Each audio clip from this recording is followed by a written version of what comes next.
and I'll continue to admit people in and send people the link as they need it. But I'm LaShawn Gordon. I get the privilege of being the Director of Membership and Engagement at United Partners of Human Services. My colleague and our Executive Director, Amber Tynan, is also here. We're here together. You may not see her on screen, but she's definitely here. We are super excited about this workshop that's being presented by Grant Steens, which is the Director of Data Analytics at We Are We Need. And we were fortunate enough to have him as our graduate assistant for the last year. And as you all know, we sent out a UPHS compensation survey. You've probably seen the email come out a couple of times, and some of you on the call filled it out, some of you didn't. But we wanted Grant to have an opportunity to talk about the survey in totality, kind of explain the data metrics, and then talk a little bit about moving forward and being data informed. He is one of those people, this is his brain, this is what he does. He's a engineering student, so right in his wheelhouse. So I'm not going to take any more time. I'll turn it over to Grant. And as I said, we're here. If you have any questions, put them in the chat. But if not, Grant is all set. So Grant, take it away. Thank you. Greetings, everybody. I am Grant Steens, and I am a master's thesis candidate at Florida A&M University through the Department of Electrical and Computer Engineering. I study data biases and with a focus in responsible AI and machine learning algorithms. And a lot of that data science material comes from a lot of my personal beliefs about just data being just information that is gathered for us to interpret and analyze to make better decisions for life. So that's what motivates me, you know, to do things like develop surveys and to help other agencies basically create better data solutions in ways that can help them grow, which is what brings me to the compensation survey. And the biggest issue with the compensation survey is, for whatever reason, is just there wasn't a lot of response. And I'm going to talk about why that's a big issue. And this whole workshop is put here in order for me to try to explain the overall gist of what data-informed design looks like. And then I can answer any hesitations there might have been with filling out the survey. So that little stall was to try to get more people in, but I don't know if I'm just going to get started into this presentation here. Let's get going. Thank you, AG. Great. Okay, good to go. All right, so the purpose. So the purpose of this workshop will be to help everybody realize the importance and usefulness of data collection, understand data-informed design and analysis, to resolve those hesitations that I spoke of before, and to have any questions that any of the members might have about the survey specifically answered by me directly. Yep. And I will start here. So what is data? Data is defined in a dictionary as factual information used as a basis for reasoning, discussion, or calculation.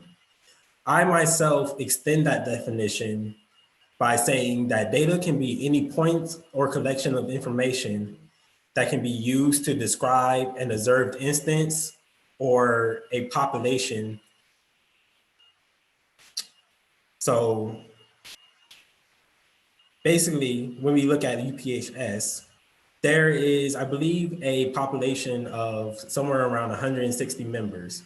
And that the data that we want to collect is just information about those members. It's not anything where to be partial or impartial, because with data being very objective, it doesn't have any concept of being impartial or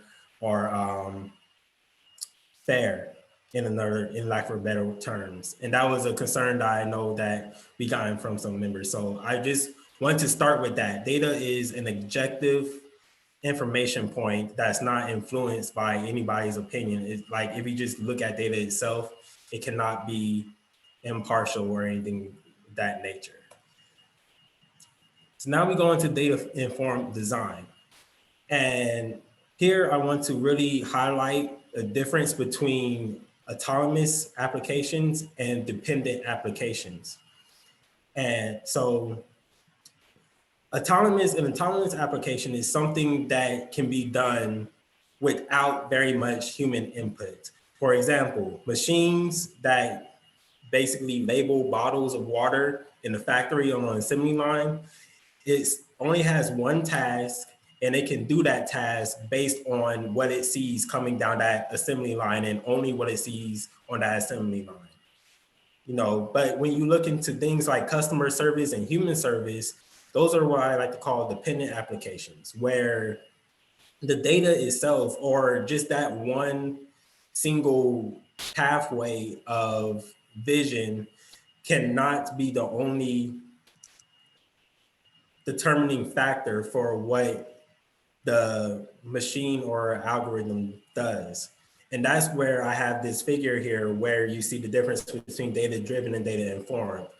Data-driven is very data-based. The data is the largest portion of the decision, and there's very little room for any intuition, previous experience, or just random factors to go on. However, if you look at an application like human services, that's where we want to have a more data-informed type of model, where the data is just a subsection of the overall portion.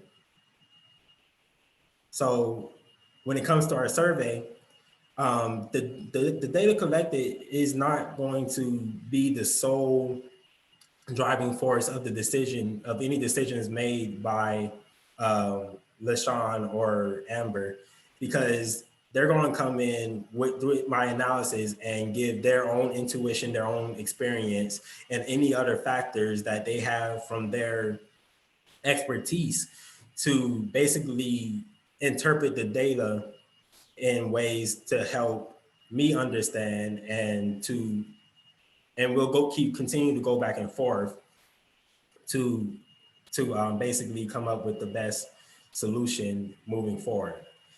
And that brings me to this next field here. When we talked about the actual process, the going back and forth.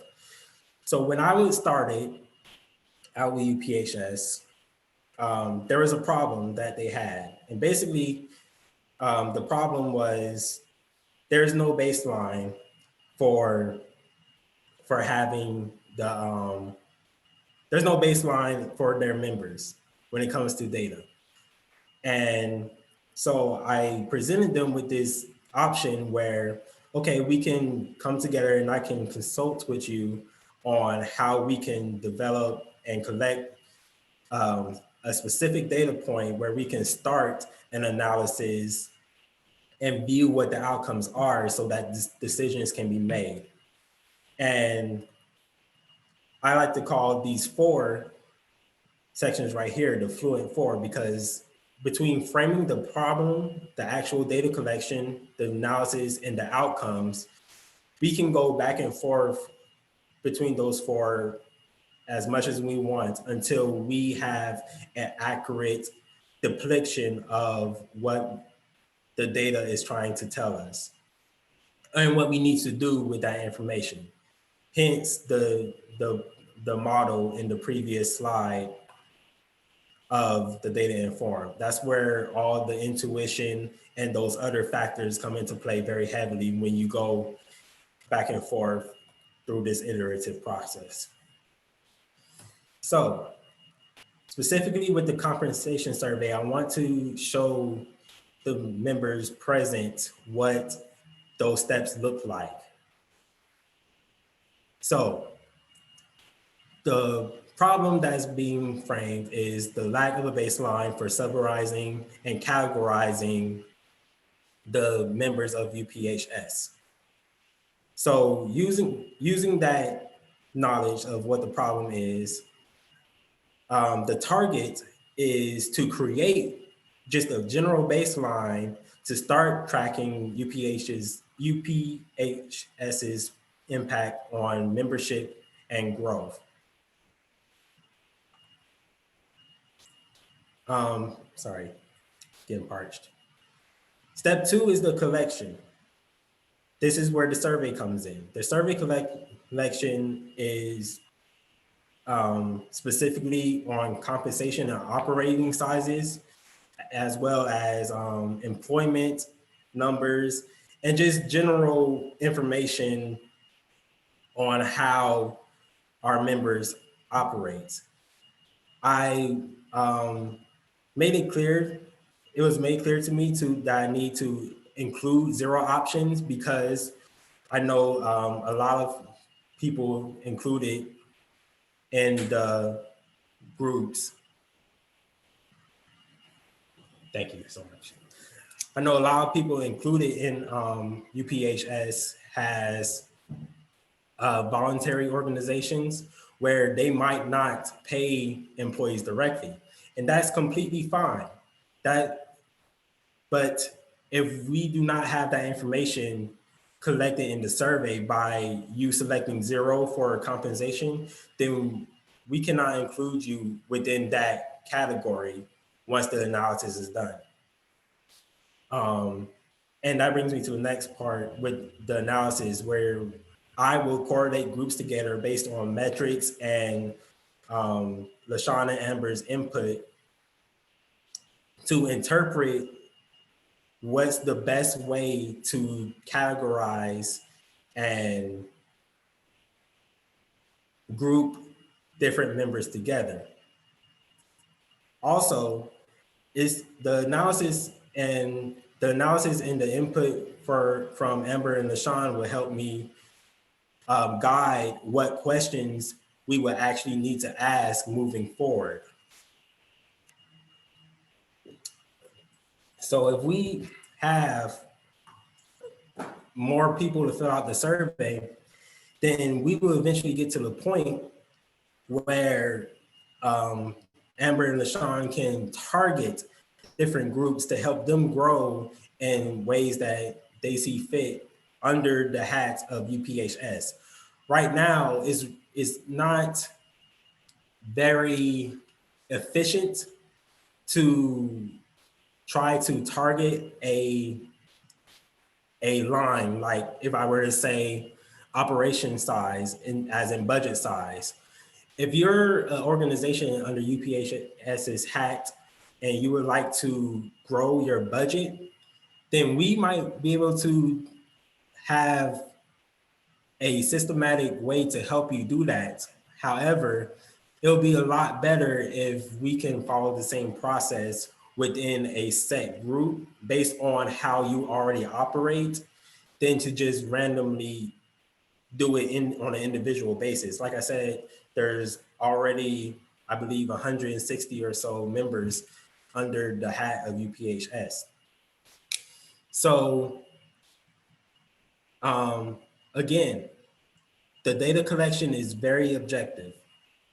It's not, there isn't any opinions or feelings that should be involved. It's literally just the information to the best of your knowledge on how the question should be answered. And again, if you have questions, we'll get to that about the survey. We'll get to that at the end. All right, so I just want to give a little bit more on my perspective on data analysis. Data is not inherently biased. That's the first thing. That's the theme of my whole thesis, is that data cannot be inherently biased. And it's because that data does not have a concept of being fair. It's just factual information and a factual point of information that is used by humans to interpret. Usually, that's what the first point says here. Usually humans imprint their own biases into the process.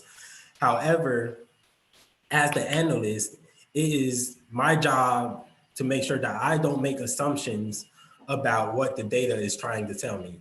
For example, if I was watching a baseball game and every time I see a batter hit the ball, I hear somebody snap their fingers. There might be a correlation. Like if I were to put down the spreadsheet, then I can say, oh, look, somebody snapping their fingers is the reason why the ball is being hit by the bat. So that's an assumption that can easily be made just by observation. However, we know just by intuition that humans snapping their fingers is not the actual cause of the ball hitting the bat. It just might look that way. And it's those type of things that I look at as an analyst to explain that even though some things might be correlated, it might not be the cause of the results that we're seeing. Also, it hurts more than it helps when there is a significant lack of response, and that's due to this concept of margin of errors. And a margin of error is basically the percent difference or the percent range that we can expect a result to fall in and be confident like 95% of the time or so that our estimate will always fall into that percentage. So for example, in terms of the survey, I told Amber and LaShawn that I think that we would want to have at least a 3% margin of error and be at least 95% confident that whatever metrics we get will always fall within that 3% difference. And we can't do that unless the response size is a certain percentage of the 160 or so members. And this is a point where I say that data is never always going to be 100%. It's always an estimate. Any type of algorithm that you see coming out with machine learning, the facial recognition things, the autonomous vehicles, they're never perfect. They're not ever really going to be perfect because they're all based on estimation and statistics. So in order for us to have that confidence level, we need a significant turnout on the survey. Because currently I think we only have like 28, and in order to have that level of confidence, we need somewhere to the order of 120 responses on the survey. So in conclusion, I hope I was able to explain the data informed design a little bit so that the members can understand here. Data is used in our sector in human services to help enhance the business decisions, and it's not the standalone determinator. Like I said, this survey, once the analysis is done, Amber and LaShawn's expertise and their intuition based on the emails and the conversations that they have with you all as members will probably be the top determining factor for any decisions that are made when it comes to grouping the base of membership. However, we need the survey responses to be there so that we can represent everybody with confidence. So please help us go together. That is the conclusion of my presentation. I have questions here. There's the survey link for anybody who needs it. And I will take questions. So first of all, before we open it up for questions, thank you very much, G. I call him G Grant, for that breakdown. As we're moving forward, data informed decisions, data informed outcomes, data informed quality assurance metrics. All of those things are super important. So thank you very much for the breakdown. I know you wanted to go when we got to data informed a little deeper, but I'm glad that you gave us just some very basic information in hopes to eventually do an entire workshop on just being data informed. But we wanted to just kind of have Grant talk to you all a little bit about the reason for the survey and kind of the metrics behind the survey, and then give you all a chance to ask Grant any questions that you have. He's happy to, meet and have some conversations if any of you all need that type of follow up to get some clarity regarding the survey. But it's super important that, as he said, we do have a real sample size to really start looking at compensation within our sector. So, do we have any questions?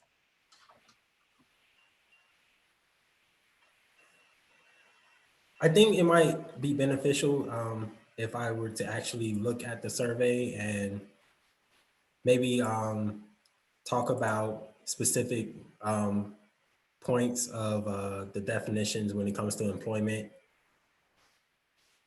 This is your hour. So, Okay. So I'm pulling up the survey now. yes, Robert, the link is still operating. Yes. So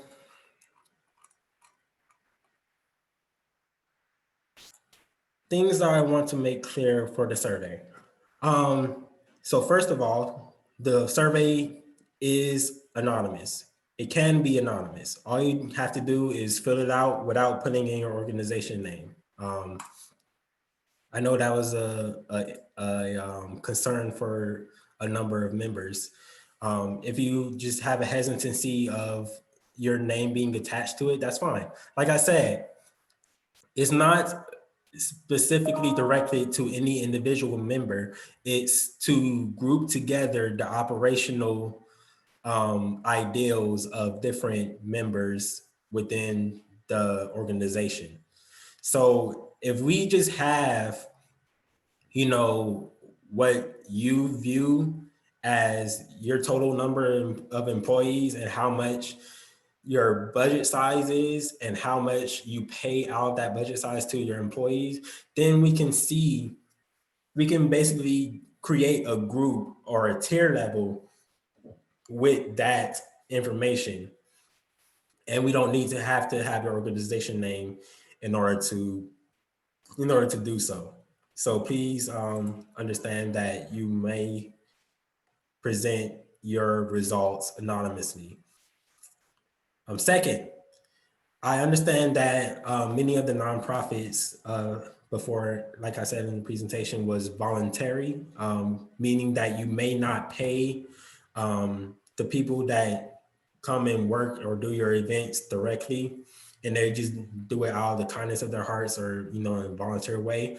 Heck, you might be the executive director of your organization and you might not be paid directly through your organization's funds. That's fine. But please still fill out the survey, and just when it comes to those questions about how much do you pay, your ED, your executive director, your managers, direct service, put 0. It's fine. And because for right now, like I said, we are just trying to create a baseline. Once that baseline is created, then we can go to individual organizations and ask for more clarity if it's needed. But right now, we can't say if it's needed or not without the representation being there. So there's 0 options included just for that case.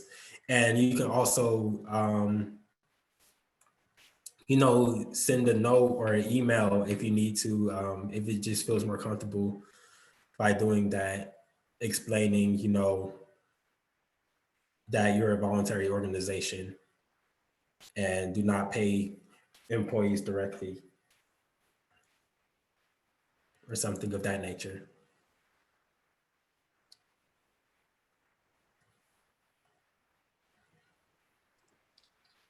All righty. Any other questions?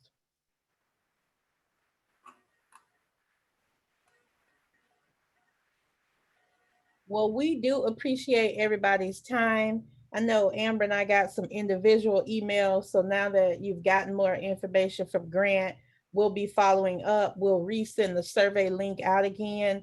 And like I said, if you do have any follow-up questions, we'll make Grant's email address available so that he can kind of explain those questions a little bit more to you. And as he's moving forward with data analytics, feel free to reach out to us. He's building out some services through his own entity, and that may be some conversations that he can start to have with you in partnership with We All We Need in the Village. So we appreciate you all. Thank you so much, and we will see you soon. Thank you all. Bye, everybody. Yeah. Bye.